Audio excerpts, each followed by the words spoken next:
Երևան առաջինը արտահոսած փաստաթղթերում նկարագրվում է որպես մեդիա նախագիծ, կառուցված Հայաստանի 2026 թվականի հունիսի 7-ի խորհրդարանական ընտրությունների համար։ Թիրախը շատ կոնկրետ է՝ Ռուսաստանում ապրող հայերը եւ նրանց ընտանիքները Հայաստանում։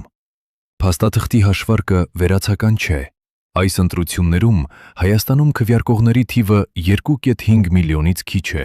իսկ Ռուսաստանում հայկական համայնքը նկարագրվում է որպես 1,5 միլիոն մարդ։ Շատ ատընտանիքներ դեռ ապրում են երկու հասցեի միջև՝ մի եկամուտ Ռուսաստանում, մի տուն Հայաստանում։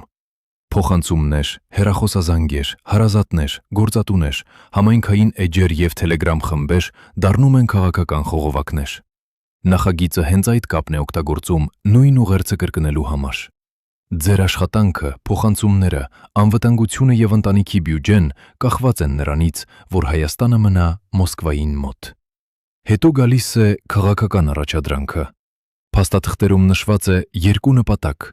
ուժեղացնել բացասական վերաբերմունքը գործող իշխանության նկատմամբ եւ աջակցություն ստեղծել այն գործիչների համար, որոնք պահանջում են ավելի սերտ դաշինք Մոսկվայի հետ։ Դրա համար Երևան առաջինը միայն կայք չէ,